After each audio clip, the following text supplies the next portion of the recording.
Where are you headed?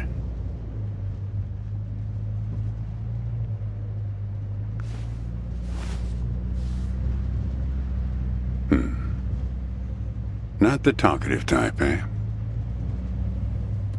That's okay.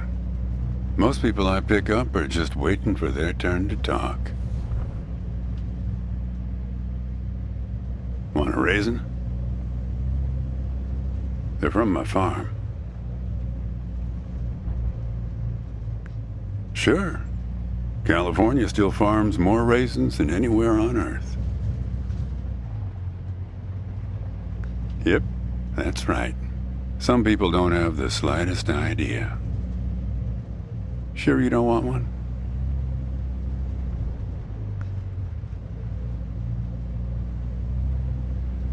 You want to know the clearest evidence that reality isn't real?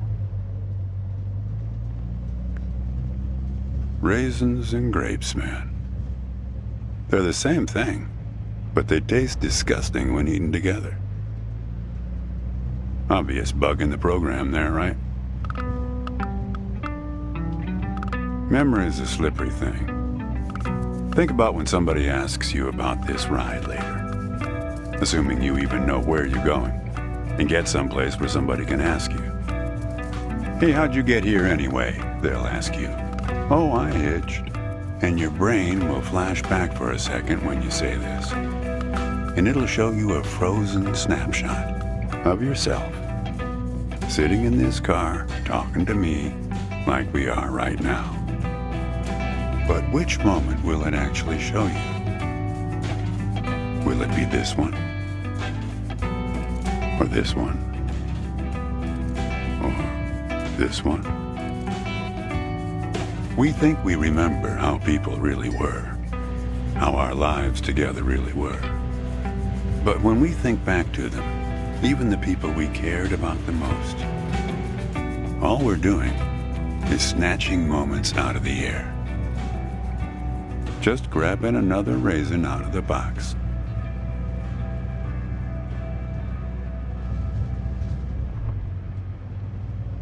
My wife. She's dead now, but you probably guessed that. Thanks, but you don't look like you're doing so well yourself. Takes one to know one, right? I can always spot someone who's grieving along this highway. They usually stand on the road with a dazed look on their face and their thumb up in the air. No, I don't know you. Just know the type. My wife, if I'm totally honest with you, I don't really remember what she looked like. Remember everything about her. Just not her face. Some people have faces that are easy to remember. Doesn't seem fair. Sure, it's not as easy as people think. I'll give you an example. You think you're present in the moment? You've been talking to me for a few minutes now. What color are my eyes? Yep, not bad. But that's just your photographer's eye. Just figured from your gear. A lot of photographers carry that backpack. Tell you what, Ansel Adam. Do me a favor and crack the window, would you?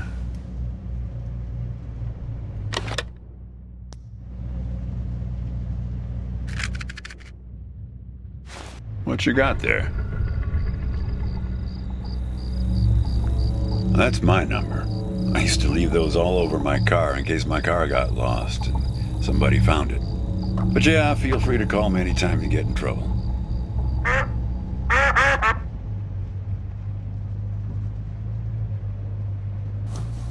That's better. Now, where were we? Yeah, fair number. But after a while, you start seeing the same few archetypes over and over. You got the numbnuts Kerouac fans. You got your autodidact blowhards. They'll talk your ears off. You get a lot of people from Cincinnati for some reason. You got your deadheads trying to get to some concert someplace. And then there's the water bottle person, always worrying that they're going to run out of water before they get where they're going. Still, you're the first hitcher I ever picked up who doesn't have a destination. Copernicus. Well, seems like the right name for a guy who's traveling the world without knowing where he's going. You just sit back, Copernicus, and invent a language where false statements are impossible.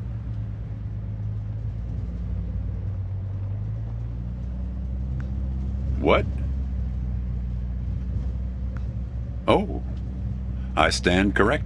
You sure I can't tempt you with a raisin? Don't worry, I'm not a psycho killer or anything. It's just that you look hungry.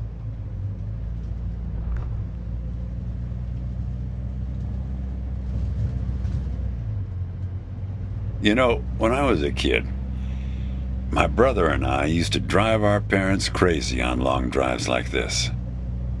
Our folks wouldn't let us listen to the radio in the car. So we used to make up these songs about food on long drives to pass the time.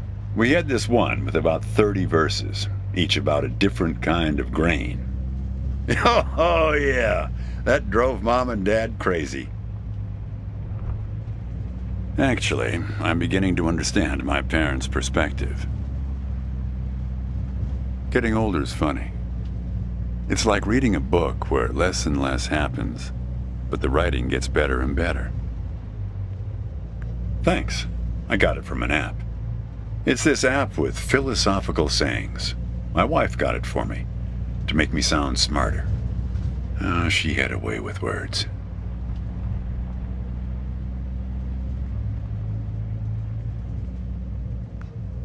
Yeah, well, that all sort of depends on which raisin you take out of the box, right? How you spin it. We were married for 37 years. People used to ask us how we managed, being married and all, working off the side of the road together, sharing a little trailer. The truth is, nobody knows if they're happily married. All they know is that it's the thing they've been doing every day for the last 37 years. It's not that simple, Copernicus. Life has a way of chipping away at that certainty. It'd be easier if you had a number assigned to you, a number from 1 to 100, printed on both your foreheads where you could always see it. It would arrive in the mail every year, right after you file taxes. Oh, we're a 71. That couple down the street, the Rosens, they're an 82 this year. Oh, I guess they have it a bit better than us. Some way of knowing.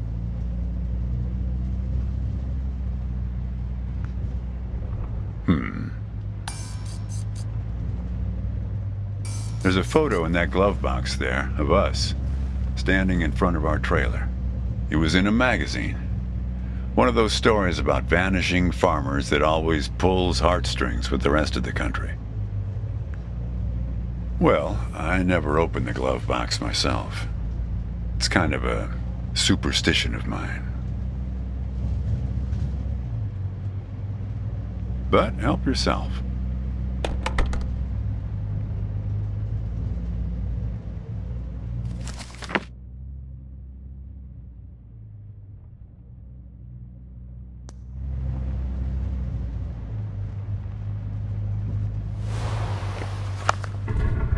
Hey, where'd you get that? That's not her. And that guy there, he looks like you. I don't know. I was going to ask you the same question, Copernicus. Did he... Who gave this to you?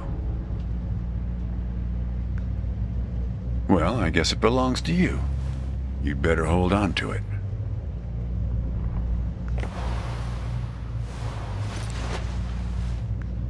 What woman?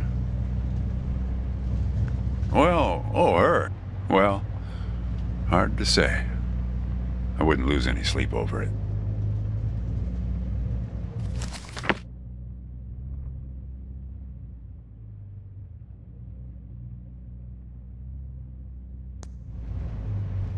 What's that black thing in the glove box anyway?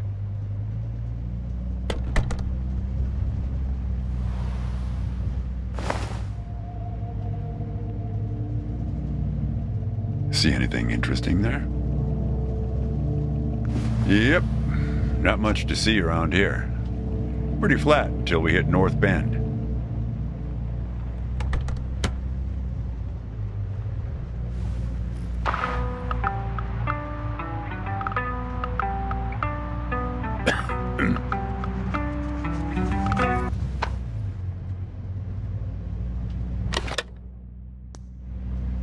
Say, want to hear a joke? Why did the raisin take the prune to the dance? He couldn't get a date. Hey, that reminds me. It's almost 4:30. You'll like this. It's my favorite. I once knew the hostess, Darlene. She used to change the tires on my truck on Highway 51. Welcome to another Interstate Riddle Hour. Here's our first riddle. Keep your eyes peeled, all you blacktop carpetbaggers. I fly, yet I have no wings. I cry, yet I have no eyes. Darkness follows me. Lower light I never see.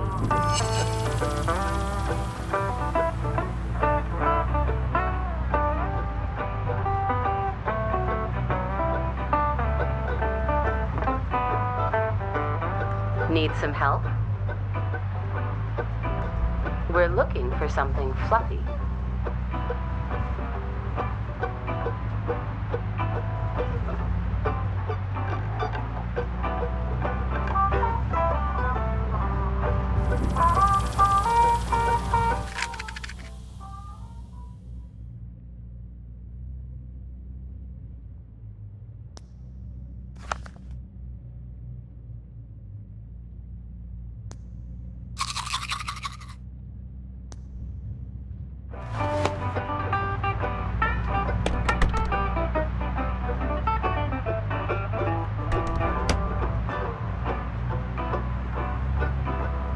Need some help?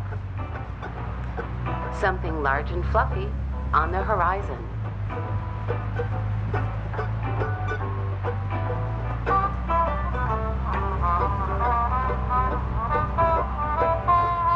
Need some help?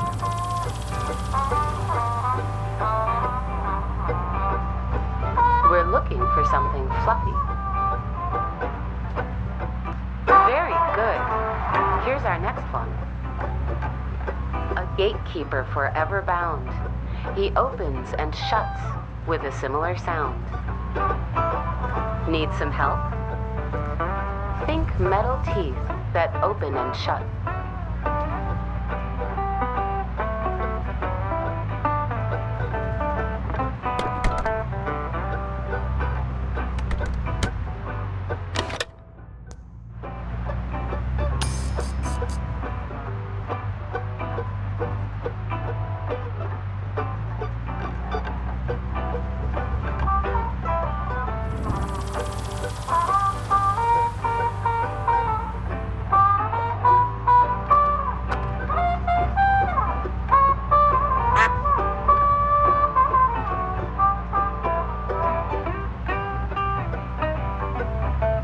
Need some help? The answer is right between your feet.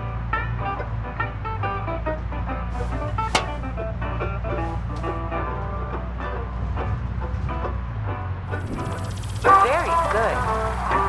I don't know why I listen to this every day. Damn questions are rigged. I never get them. Says the guy who never knew what pressure to keep his tires at. Hey! Having fun? Want to keep going? Great. Here's another one. Take one out and scratch my head. I am now black, but once was red. What am I?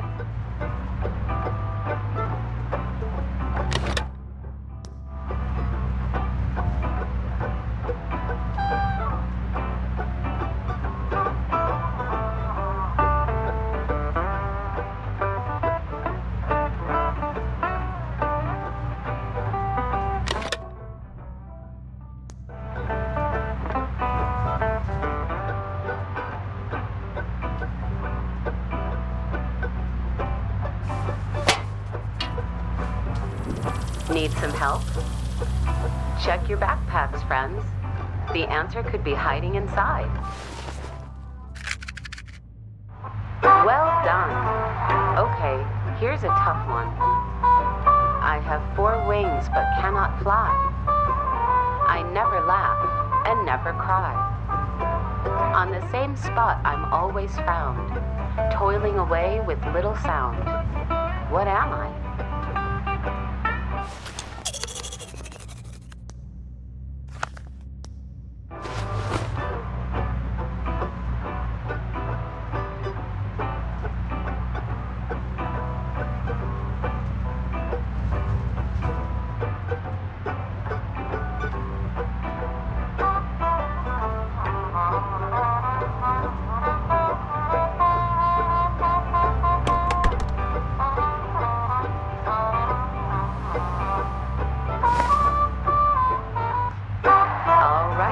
Here's our last riddle.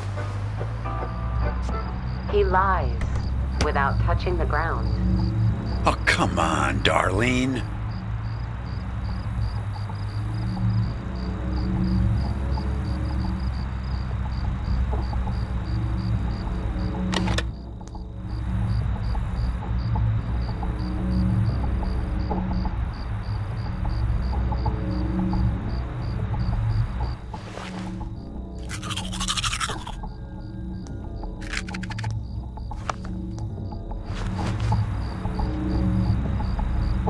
Damn it, Darlene. I should have tipped her better when she changed the tires. She's been out to get me ever since. Look, she isn't being straight with you, kid. Check the photo, Copernicus. The photo in your bag. Then you'll see.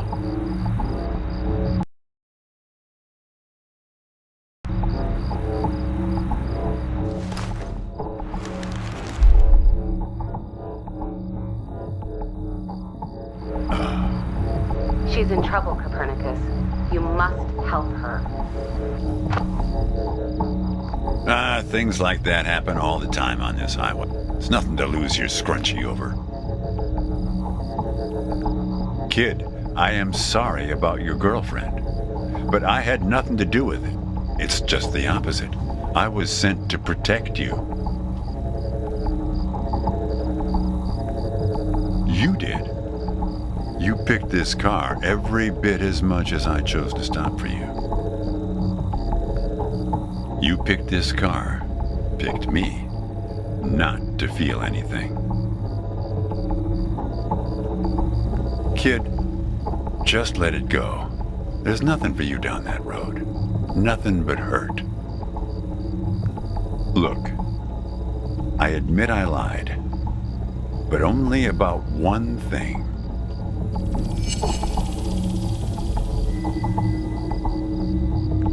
Yeah, we've met. Twice, in fact. Sure. You showed up at my trailer park taking photos. At first, I was a bit suspicious, since there were plans to kick us out and develop the trailer park into some kind of shopping center. But then it became clear that you'd been sent here by a magazine to do one of those stories about vanishing farmers that always pulls heartstrings with the rest of the country.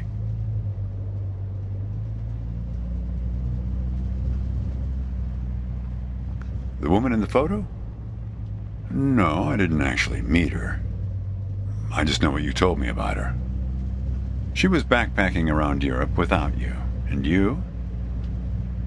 You weren't taking it so well. Kid, I told you, you don't want to go down that road.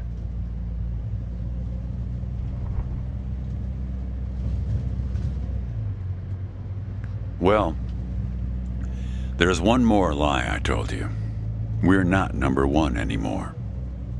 In raisin production. We were surpassed last year by Turkey. Well, what's that they say in that Tom Cruise movie? The one where he's a bartender? Everything ends badly, or it wouldn't end at all. I wasn't afraid of the truth either, back then. My wife, when she got the x-rays. when she knew, she decided to spare my feelings. Didn't tell me anything. Hid the x-rays in one place I'd never suspect, because it was so obvious. Stayed closed until today, till you came along.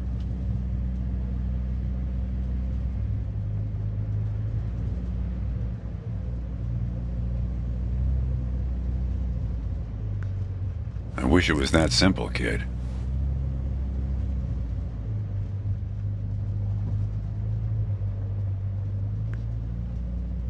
Hey, Chief. Why don't you have a look here?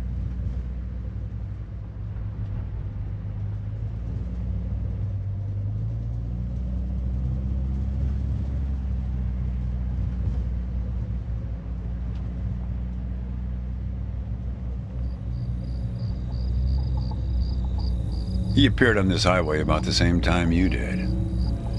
I guess he's part of what you're running from.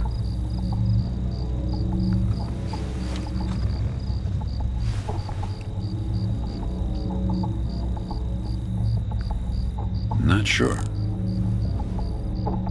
You can't see him directly. He only shows up in mirrors, windows, pictures.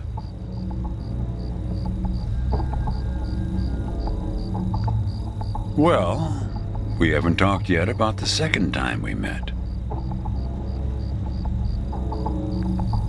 That's the thing. It's a little hard to explain. Better if I just take you there. It's just a quick detour. We'll be there in a minute. But close the window. You don't want to have it open where we're headed.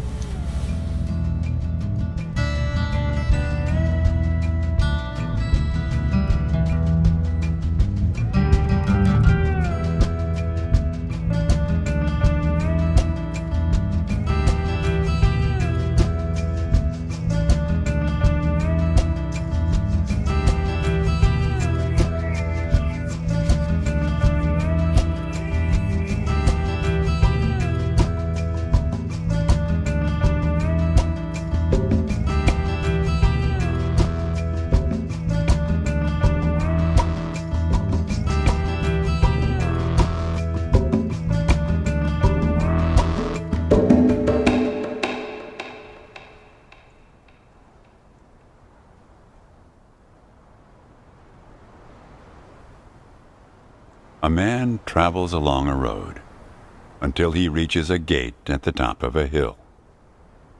The road has been long and straight so far, and the going has been easy. But now the man can't go any further, so he takes a seat by the road to rest. The man waits, and after a length of time that seems neither short nor long, the gate opens, and a guard appears.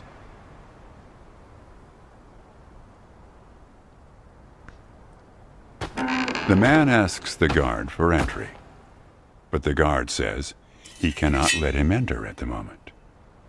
The man thinks for a second and asks if he will be allowed through later. It is possible, says the guard, but not now.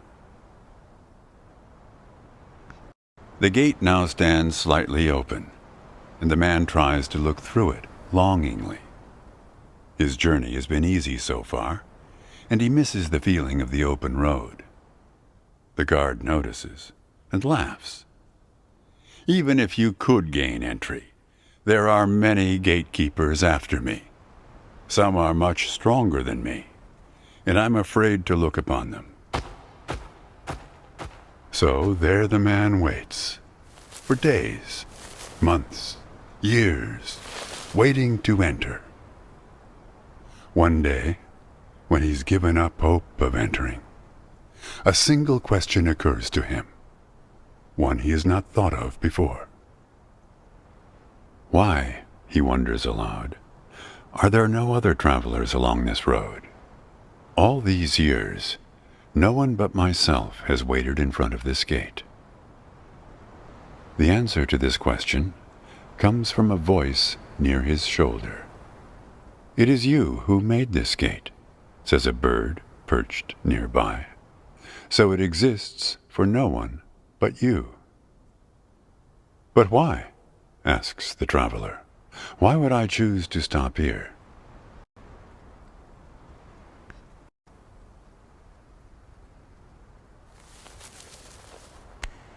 The bird answers after hungrily eating a crust of bread from the man's hand.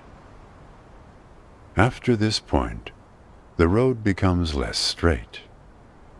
It splinters like the tree in which I live, splitting into dozens, hundreds of branches. The path becomes impossibly narrow and frail, and crowded with the view of other paths one could have taken.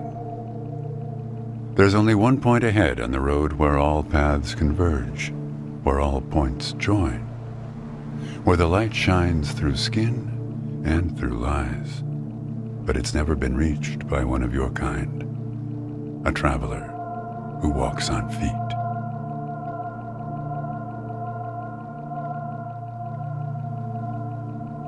"Shoo!" cries the guard, chasing the bird away. "Don't listen to his nonsense." Having said this, he takes a seat next to the traveler, but not before closing the gate forever.